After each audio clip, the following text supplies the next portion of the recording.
بارات کا روزہ رکھنا کیسا ہے، اس تعلق سے رہنمائی فرمائیں۔ دیکھیے، میں اس تعلق سے پہلے بھی لوگوں کو بتا چکا ہوں کہ یہ شب بارات یعنی 15 شعبان کی رات کو جاگنا اور پھر اس کے دوسرے دن روزہ رکھنا، لہذا قرآن اور حدیث کی روشنی میں اس کی کوئی فضیلت نہیں ہے کہ آپ 15 شعبان کو رات کو عبادت کریں، کنکمے جلائیں، لائٹیں جلائیں، مسجد کو سجائیں، گھروں کے اندر پکوان بنائیں۔ یہ ساری کی ساری چیزیں شریعت محمدی کے اندر نہیں ہیں، لہٰذا اگر کوئی شخص اس طرح کے کارنامے کرتے ہیں تو وہ بدعت کے اندر شمار کیا جائے گا، کیونکہ ہم اس کو دین سمجھ کر کے کرتے ہیں لوگ۔ اس لیے اس دن کا روزہ رکھنا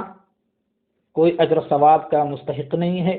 ہاں، ایسا ہو سکتا ہے کہ اگر کوئی شخص منتقل روزہ رکھ رہا ہے اور وہ دن آ جائے تو وہ روزہ رکھ سکتا ہے، لیکن خاص 15ویں شعبان کی رات اور اس کے دوسرے دن 15ویں شعبان کا روزہ رکھنا اور رات میں عبادت کرنا، یہ شرعاً اگر دین سمجھ کر کے کرتے ہیں کہ یہ قرآن و حدیث سے ثابت ہے تو یہ بدعت قرار دیا جائے گا۔ اس کی الگ سے کوئی فضیلت نہیں ہے، نہ ہی قرآن کے اندر ہے اور نہ ہی حدیث مبارکہ کے اندر ہے۔ یہ رات لیلۃ القدر کی رات کو گھٹانے کے لیے ایک رات بنائی گئی ہے، لہذا ہمارے پاس ایک ہی شب قدر کی رات ہے جو رمضان المبارک کے مہینے میں ملتا ہے، جسے ہم لیلۃ القدر کی رات کہتے ہیں۔ اگر آپ کو یہ تصور پیدا کرنا ہو کہ یہ کس چیز کو اپنے طرف سے رائج کیا گیا ہے تو یاد رکھیے گا، ہر وہ چیز من گھڑت ہے جو صحیح حدیث کے مقابلے میں اس چیز کا مقام و مرتبہ بڑھا دیا جاتا ہے۔ جیسے کہ دنوں میں سب سے بہترین دن جمعہ کا دن ہے، اگر کوئی کہے کہ اتوار جمعہ سے بھی افضل ہے یا سوموار جمعہ سے بھی افضل ہے تو آپ سمجھ لیجئے گا کہ یہ من گھڑت ہے، یہ اپنے طرف سے ہے۔ اسی طریقے سے مہینوں کے اعتبار سے سب سے افضل مہینہ وہ رمضان المبارک کا مہینہ ہے۔ اگر کوئی شخص آ کر کے یہ کہے کہ رمضان سے بھی ایک افضل مہینہ ہے، اس سے بھی بابرکت مہینہ ہے جسے ہم ذی القعدہ کے نام سے جانتے ہیں یا ذی الحجہ کے نام سے جانتے ہیں یا محرم کے نام سے جانتے ہیں، تو آپ یہ سوچ لیجئے گا کہ وہ بھی ایک من گھڑت ہے،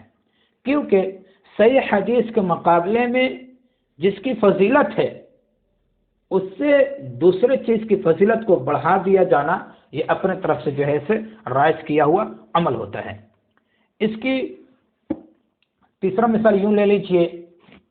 کہ راتوں میں سب سے بہترین رات وہ لیلۃ القدر کی رات ہے، سب سے بابرکت رات لیلۃ القدر کی رات ہے۔ اب اگر کوئی شخص یوں کہے کہ اس سے بھی افضل رات وہ شب بارات کی رات ہے 15 شعبان کی، تو آپ سوچ لیجئے گا کہ یہ بھی ایک من گھڑت ہے، اپنے طرف سے ہے۔ اس لیے کہ راتوں کے فضیلت کے اعتبار سے قرآن کے اندر ہے، مہینوں کی سب سے افضل مہینہ قرار پانے کے رمضان المبارک کا جو مہینہ وہ قرآن کے اندر ہے، جمعہ کا سب سے بہترین دن بتایا جانے کا عمل وہ احادیث مبارکہ کے اندر ہے۔ تو ان اعتبار سے اگر صحیح حدیث کے مقابلے میں کوئی اور چیز لاتے ہیں اور اس کی مقام و مرتبہ کو بڑھایا جاتا ہے تو آپ سمجھ لیجئے گا کہ یہ اپنے طرف سے ہے، یہ من گھڑت ہے۔ تو پتہ یہ چلا کہ شب بارات کا نام، شب بارات کے تعلق سے کوئی حدیث نہ قرآن کے اندر آیتیں ہیں اور نہ حدیث کے اندر حدیث کی کتابوں میں کوئی احادیث ملتا ہے، لہٰذا اگر کوئی شخص اس دن خاص روزہ رکھتا ہے تو وہ اجر و ثواب کا مستحق نہیں بنتا ہے، یا اسی طریقے سے رات میں عبادت کرتا ہے خاص تو اس کی بھی مستحق، اجر و ثواب کا مستحق نہیں بنتا ہے۔ یوں ہو سکتا ہے کہ بندہ روزانہ تہجد کی نماز ادا کرتا ہے، رات میں قیام کرتا ہے،